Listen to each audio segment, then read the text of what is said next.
Holy shit, what's going on, folks? So, it's been a minute, but I'm going to try and make this video fast. This is definitely going to be a bit of a rant video. I've been, over the past couple days, been kind of like collecting my thoughts on the subject. You can tell from the title. We're talking about Star Wars here, because it's been just like everywhere online. Everyone is just shitting on Star Wars ever since the South Park special, where South Park made fun of Disney, Lucasfilm, and Kathleen Kennedy. Everyone's just been shitting all over Star Wars, and then they stupidly doubled down on their woke shit by hiring the director that they hired and to move forward with the next Rey movie. And it's just like, all right, so this video is called The Final Word on Star Wars, because that's what it is, and that's what I'm here to do. I'm here to give the final word on Star Wars, and what the deal is with it, okay? So, we have to start from the beginning, we have to.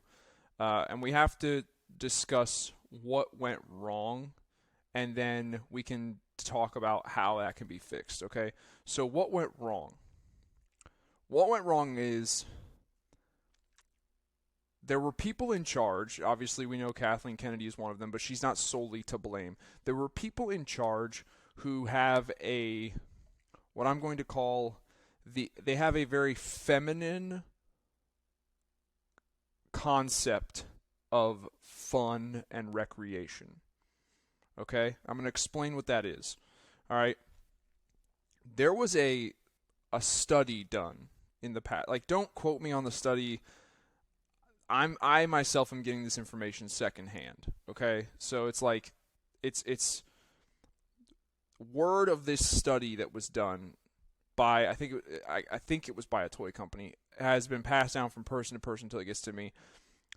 Here's the deal with this study. So there was this toy company, right? Let's just say it was they were making Batman toys, all right, and they wanted to test out the toys with groups of children. So what they did was they got a bunch of Batman toys, like action figures. There was like a Batman figure and a Commissioner Gordon figure and a Joker figure and a Riddler figure and a Robin figure and a Batgirl figure and a Penguin figure and a Two-Face action figure. And they got all these toys, and they had like a Gotham City playset with a Batcave playset in a room. And they brought in kids, right? And they divided the kids up into groups. Some of the groups were all boys. Some of the groups were all girls. Some of the groups were majority mixed with a majority of boys. And then other groups were mixed with a majority of girls. Now,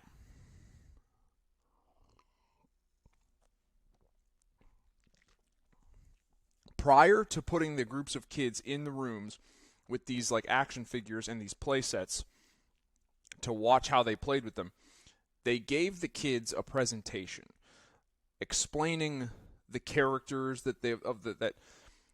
explaining who these characters were and how they interacted with each other. Honestly, it might have been Masters of the Universe when they were making He-Man and the Masters of the Universe. Might have been what this study was done with, and it was like He-Man and Skeletor and all the good guys and the bad guys.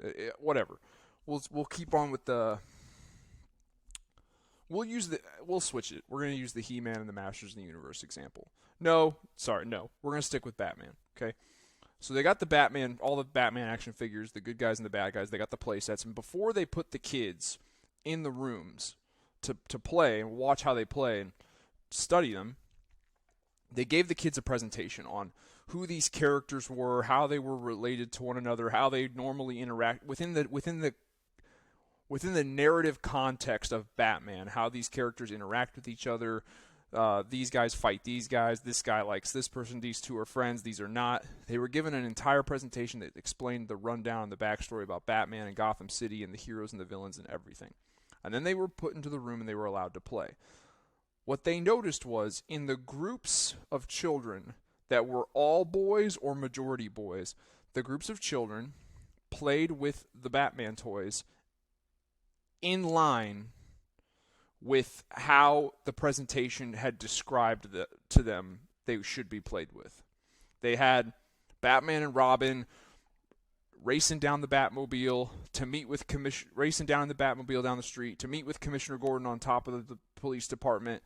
so that because he was shining the bat signal, and he told them, oh, the Jokers and the Riddler are robbing a bank. So then they got back in the Batmobile, and they went down the street, and the kids, they bashed the toys together, and Batgirl showed up and helped them fight, and they were bashing the toys together, simulating the characters fighting each other, because that's what they'd been told these characters do in this presentation.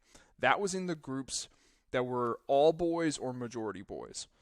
Then they had the groups of kids that were all girls or majority girls. And what they saw these groups do, especially in the groups that were all girls, is they completely ignored what they had just been told in the presentation. And what they did was they played with the toys and had Batman and Batgirl and Robin and Commissioner Gordon sit down with Joker and Two-Face and Riddler and Penguin and have a tea party.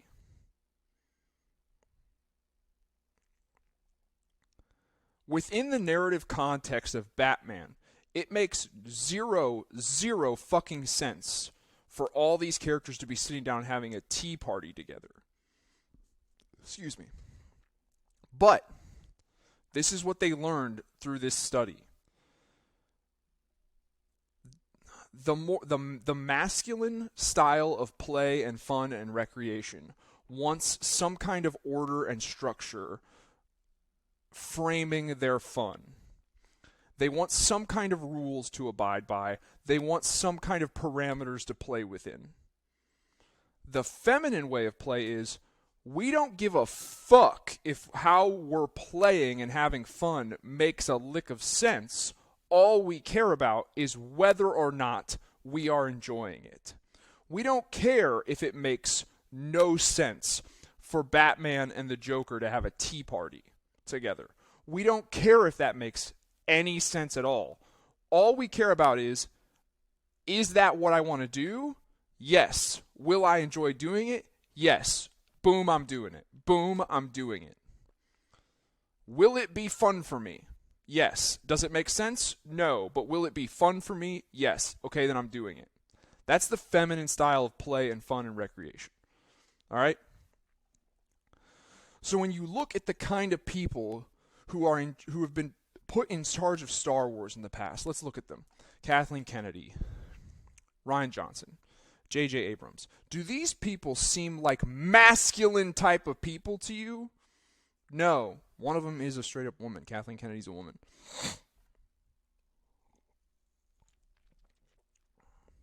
And Rian Johnson and J.J. Abrams are both little soy boy bitch boys. So it makes sense when you think about it in this context that when they were given the keys to the kingdom for the franchise of Star Wars, all they concerned themselves with was, what do we want to do with our Star Wars trilogy of movies? They did not concern themselves with whether or not it made sense within the narrative contextual framework of Star Wars. All they concerned themselves with is, will this be fun for us to do in a movie? Yes, then we're doing it. Okay? That's why there is a bunch of shit in the sequel films that were irritated the fuck out of people.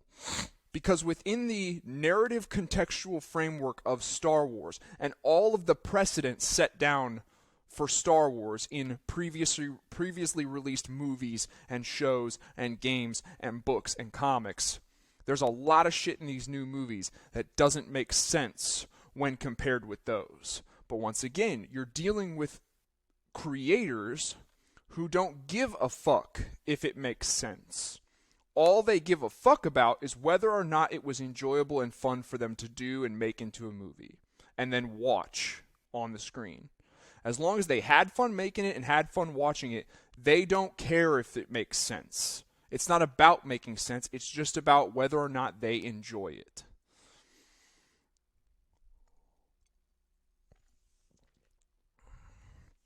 So, what is it in these Star Wars films that doesn't make sense? There's a lot of shit.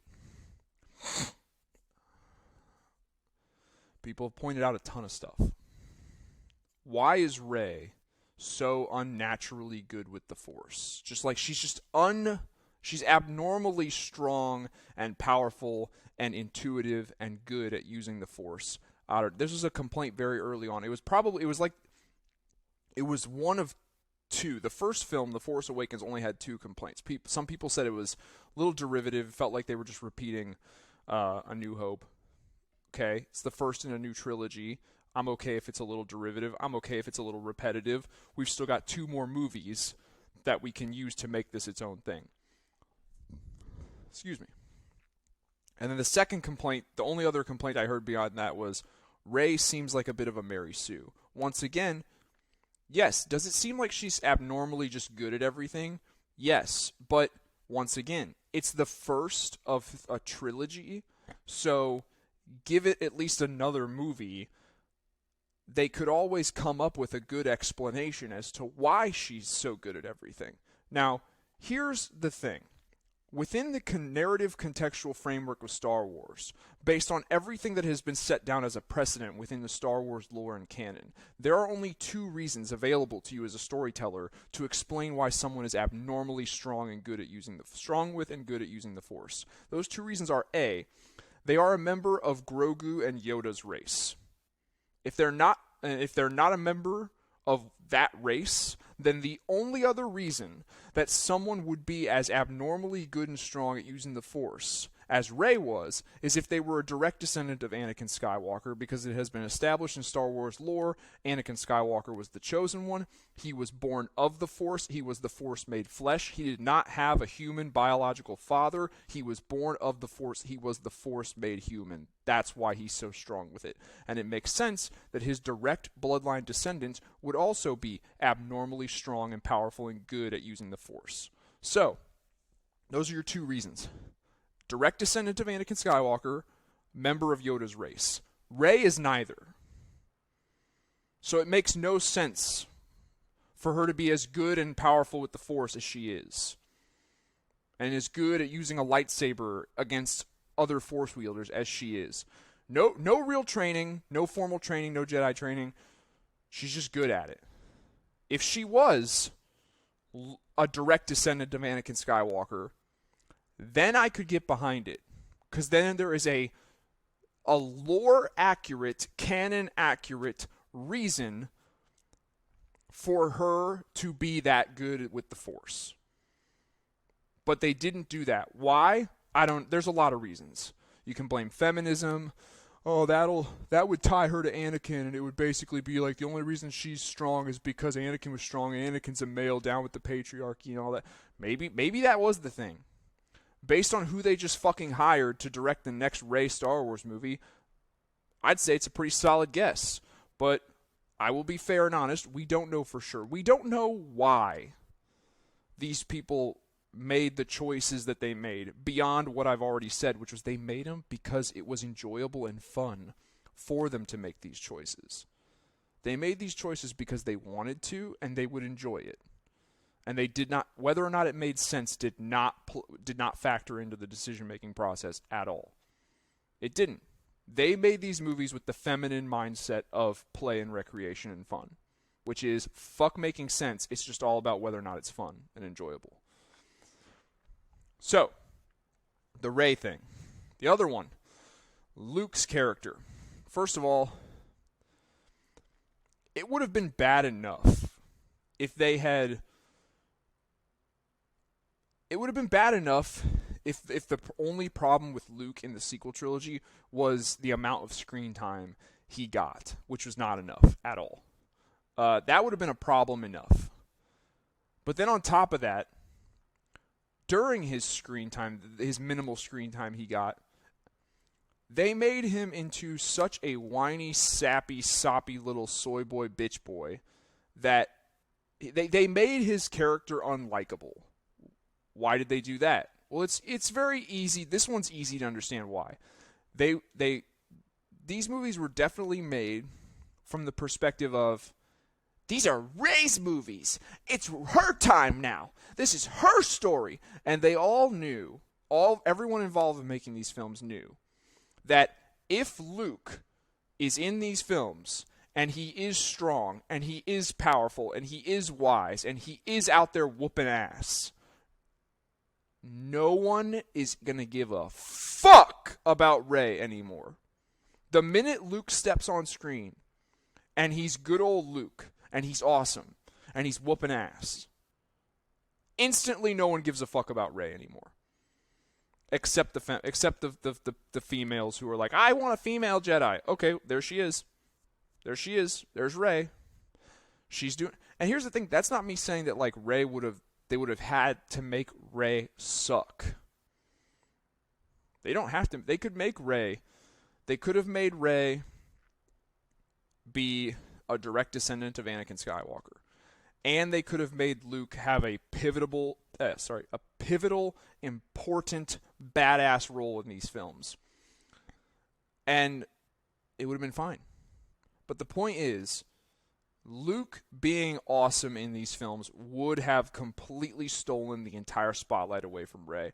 The only people who would still give a fuck, if Luke was in these films and he was awesome and badass and cool, like we knew him to be, the only people who would still give a fuck about Rey are the women who want a female protagonist to identify with. And the creators of these films didn't want that. They did not want Luke overshadowing Rey, because it's her time now. So they had to destroy Luke and make him, one, not give him a lot of screen time, and two, when he is on screen, he needed to be very unlikable. Otherwise, he would have completely overshadowed Rey. And that's true. They were right about that. That is exactly what would have happened. So, that being said, the way they went about making Luke completely, because there really is no way to make Luke unlikable that makes sense. Aside from having him he wouldn't turn to the dark side.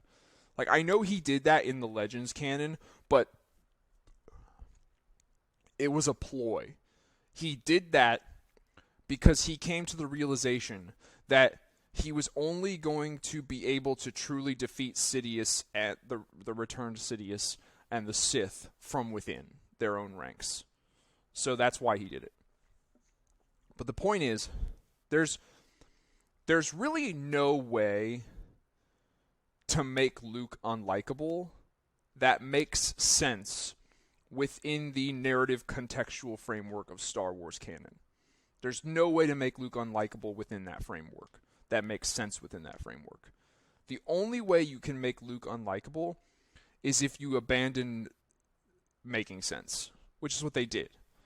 By having him have his moment of weakness where he's going to kill his fucking nephew, which is like, we've all heard the shit about that. Like, this doesn't, even Mark Hamill has spoken on this. Like, this is the guy who would not give in and insist, as he's being electrocuted to death on the floor, he insisted that, no, I will not kill my father, I will save him. And we're just expected to believe that this dude was like, this motherfucker's having bad dreams! Like, no. We didn't, as a fan base, we're not buying it. We didn't buy it. We did not buy it. But you had no choice. You felt that in order for Rey to shine, Luke had to suck, and there was no way to make Luke suck that made sense, so you had to go with a nonsense way of making Luke suck. So that's the other way. That's your other feminine style of fun and play and recreation that you it was all about, what do we want, not what makes sense. Do not let making sense factor into the decision-making process at all. It's not about making sense. It's about doing what we want, because what we want, we'll enjoy doing what we want. It'll be fun for us. That's all it was about.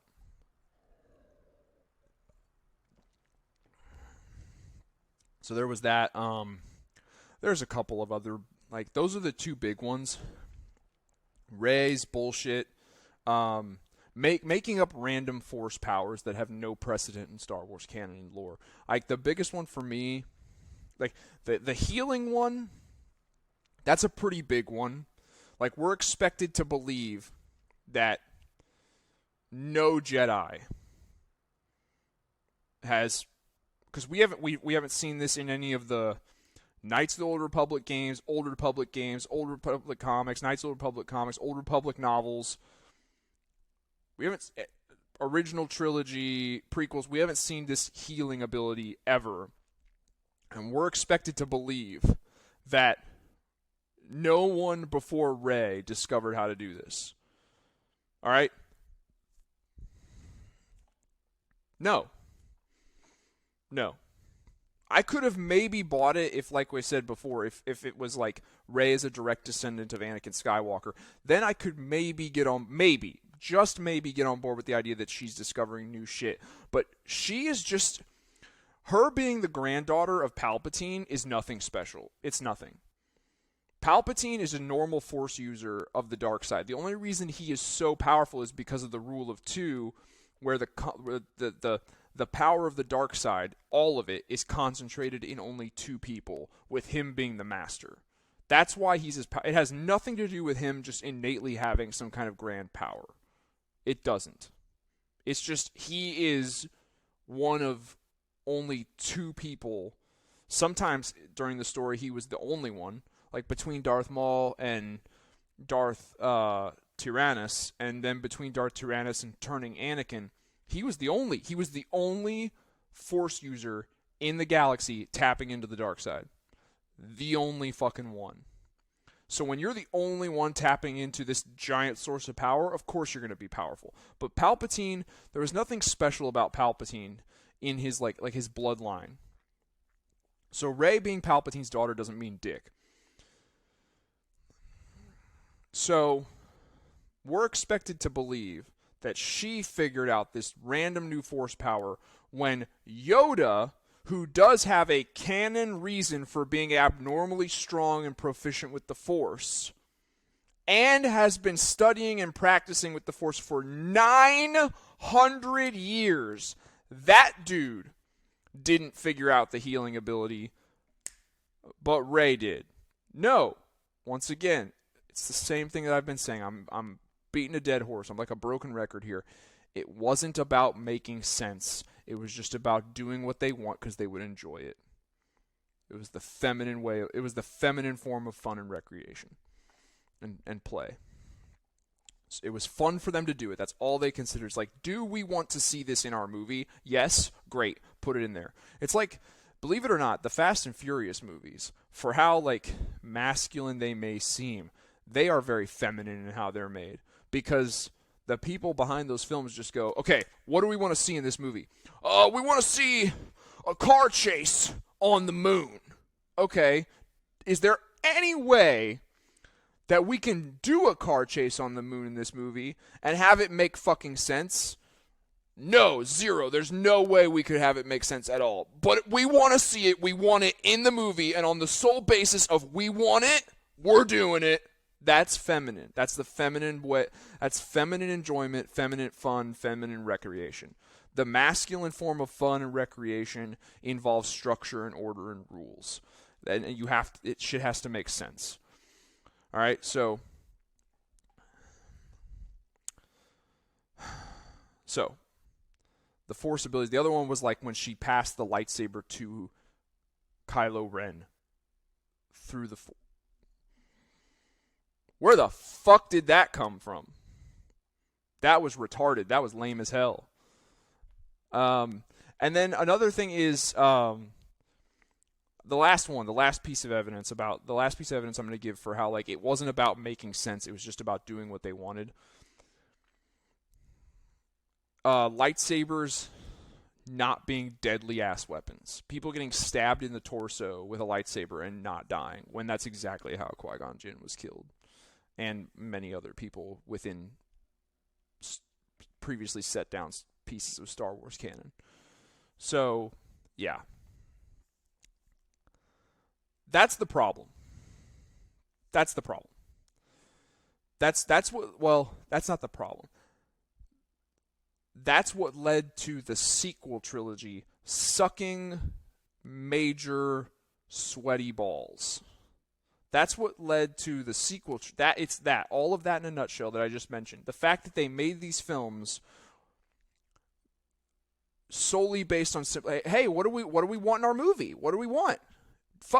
It doesn't matter. Making sense does not matter. It doesn't matter if it makes sense. It doesn't matter if it gels with the previously set down canon of Star Wars. Making sense and fitting into the Star Wars narrative doesn't matter. It's not about making sense. It's just about doing what we want. Do we want it? Then we're doing it. Yes, we want it. Then we're doing it.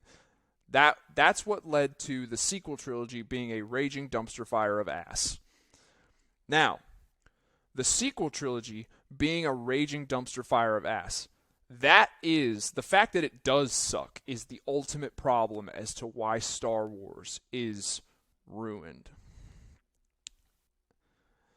It's not ruined. It can be salvaged, and I'm going to go over the 2 ways that it could be salvaged.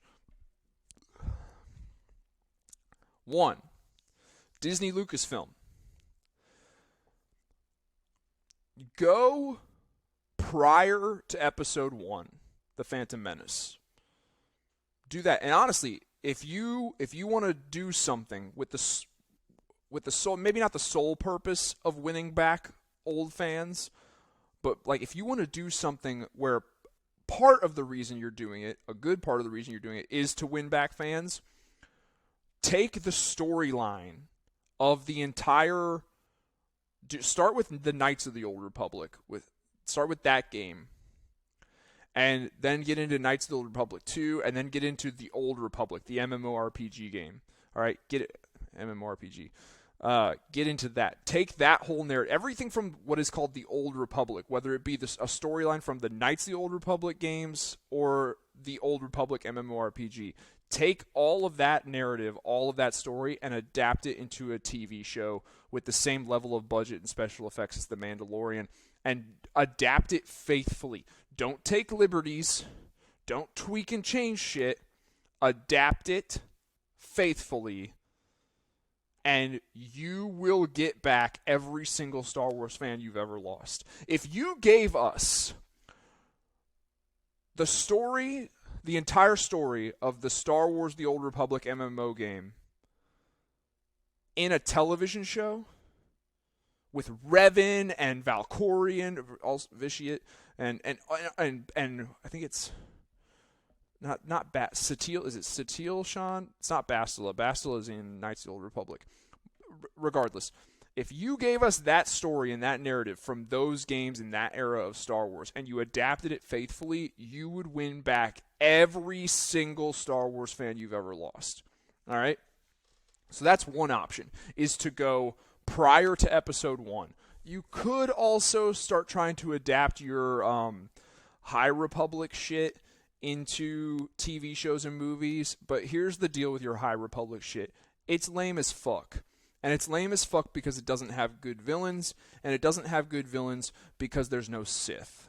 All right? Or, like, there's little to no Sith. Your main villains are a fucking tree, a sentient plant life tree, alien tree life form called the Drengir. That shit's retarded and lame. And then your other enemy is the Nile. And here's the thing about the Nile. They don't have the Force, all right? And I've done a video about this on the channel. It was several years ago. The thing about Star Wars that separates it from all other sci-fi or science fantasy franchises is the Jedi. It's the Force and lightsabers, okay? It's the struggle between the different factions that can use the Force, all right? So anyone who cannot use the Force does not really fucking matter. And that includes The Mandalorian. I know it's a fan favorite show, but here's the thing about The Mandalorian. The minute he goes up against a lightsaber wielding Force user, he dies. He dies instantly. He's dead. It doesn't matter. No one in the Star Wars universe can hold a candle to a lightsaber wielding, not even a lightsaber wielding. No one in the Star Wars universe, no character, can hold a candle to a trained Force user other than another trained Force user. So your Nile and your Drengir bullshit, you can fuck off with that. If it ain't Force users versus Force users, it's just generic run-of-the-mill sci-fi, which there's plenty. Halo, Star Trek, Dune, we've got tons of it, okay? The thing that's special about Star Wars is the lightsabers and the Force. So take a bunch of and then the Old Republic and Knights of the Old Republic content. That stuff it's filled to the brim with lightsabers and Force users. So that'd be where I went first. That'd be the first thing that I did. I would go do that. And then the other thing that you could do, Disney Lucasfilm, to salvage the franchise of Star Wars. And this is a drastic one. And you could do this one on top of the Old Republic shit that I already suggested you do. But this one's drastic. And it's just what it no one has the balls to say it. No one has the balls to say it. Either A, they're afraid that like they're gonna get like canceled and people are gonna hate on them because they're gonna say, oh, you're just a sexist and blah blah blah. Or they just think it's too drastic. They're like, it's like, why even suggest something that drastic? They're never gonna do something that drastic. Here's what it is. I'm gonna say it. Completely and totally strip the sequel trilogy with Rey from canon. Make a formal public, Disney Lucasfilm, make a formal public announcement, make a YouTube video, and then make a social media post, make a formal public announcement stating that, look, we fucked up this franchise with the sequel trilogy. We know we did. We're sorry. We're stripping it from the canon. We're pretending that it never existed. There will never be another piece of Star Wars content with Rey in it. Like everything that happened in those films is stripped from the canon. We recognize our fault. We recognize we fucked up. We're stripping it from the canon. Strip it from the canon. Are you nuts? Take these multi-million-dollar films that cost years of time and effort and money to make and just throw them by the wayside like they don't matter and they never happen? Yeah, that's exactly what the fuck I'm suggesting you do. That's the price you should have to pay for fucking up as badly as you did. And here's the thing. I understand that that's probably never, ever going to happen. I do. I understand full well that they're probably Disney Lucasfilm is probably never, ever, ever going to go that route. But I'm still gonna make my argument for it. Here's why you should.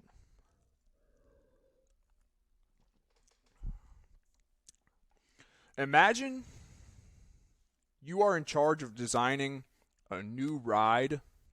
You're part of a team that is in charge of designing a new ride for an amusement park. Okay? The head guy from the head guy from the project comes into the boardroom. You're all in the boardroom. The whole team comes in, they're all there. The head guy in charge comes in. And he goes, all right, guys, right off the bat, I just want to let you know that the way this new ride we're designing, the way it's going to end is with the people riding it sliding headfirst into a giant pool of piss, shit, and vomit. That's how the ride's going to end. Now, listen, I understand that sounds terrible. That sucks. No one wants to dive headfirst into a pit of shit, piss, and vomit. That sounds awful. I get it. But that's the way we're going to end the ride. All right? It's a done deal. It's set in stone. That's the way the ride ends. The ride ends with the people riding it sliding headfirst into a pit of human piss, shit, and vomit. So, now that's been established that the ride is going to end in that awful way. How can we make this ride enjoyable and appealing up until it gets to that horrible ending? The answer is you can't. You cannot. And that's what you're dealing with your sequel trilogy. You're making shit like The Mandalorian and Ahsoka and Book of Boba Fett. All of this stuff is post Return of the Jedi.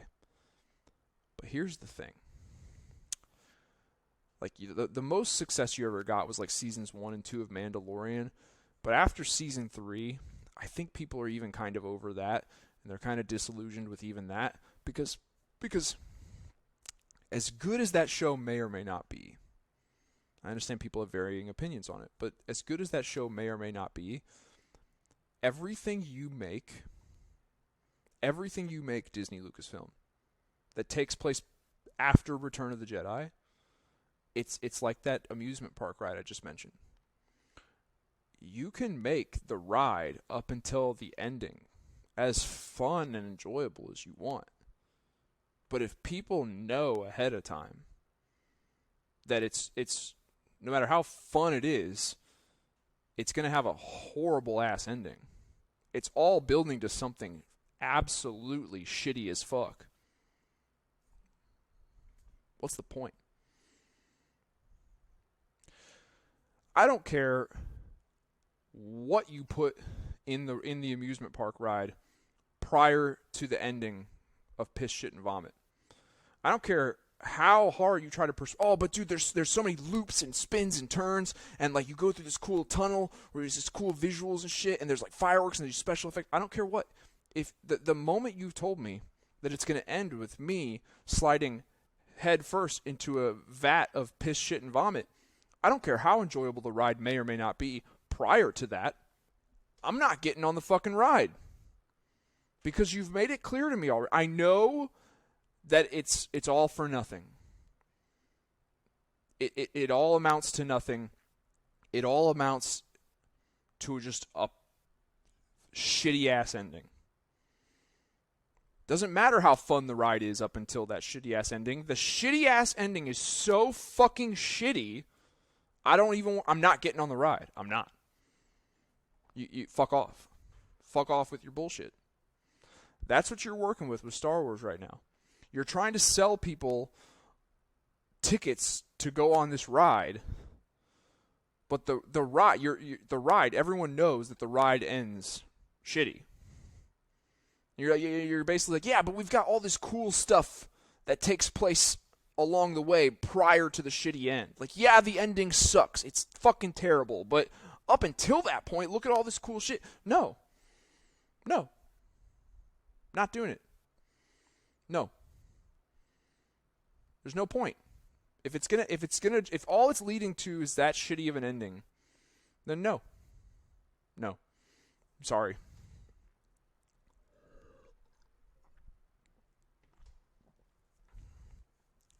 That's why Game of Thrones will not like Breaking Bad is one of the greatest television shows ever made, and even though it's completely done, every year that show acquires new fans because it's super entertaining and the ending is satisfying.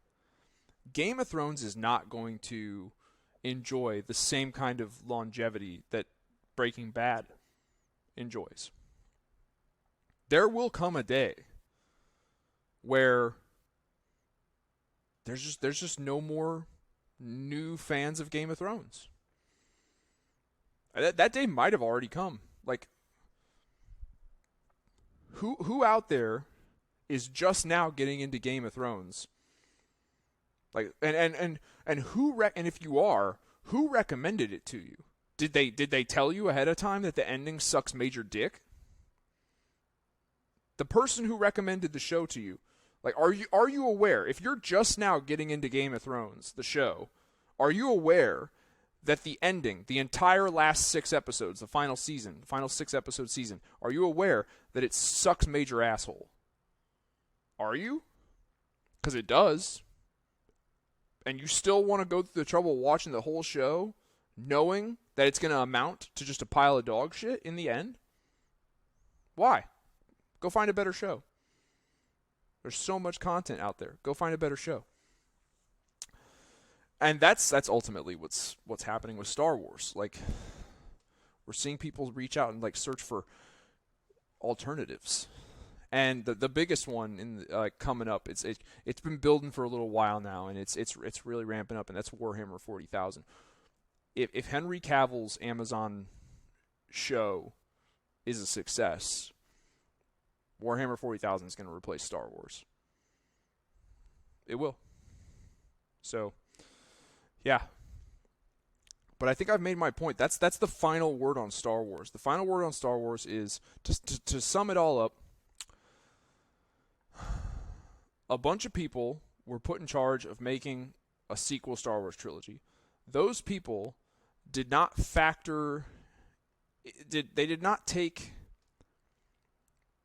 Making sense, those people making sense when it comes to with having their choices that they make fit within the narrative contextual parameters of Star Wars. Having their movies fit within canon precedent of Star Wars didn't factor into their decision making at all. They made those movies based solely on, hey, what do we want in our Star Wars movies? If we want it, put it in there. Does it make sense? Who cares? It's not about making sense. We just want to do what we want. That was how they made those movies. Because that's the way they made those movies are dog shit. Because those movies are dog shit, everything that they try to make between Return of the Jedi and those movies amounts to nothing, because it's all leading to those dog shit films. So, all that being said, the only way that they can recover is if they go the opposite direction of the Star Wars timeline, go prior to Episode 1 and do some Old Republic shit, and or completely strip this dog shit sequel trilogy from the canon. That's the only way to fix it. Those are the only two ways to fix it. If you don't do at least the Old Republic shit, if you don't do at least that, there's no hope. If you keep trying to make stuff that fits in the timeline between Return of the Jedi and the dog shit sequel trilogy, it's just going to keep failing. Also, if you keep trying to, which is what they've announced they're going to do, if you keep trying to make more dog shit Rey shit, your franchise is going to tank.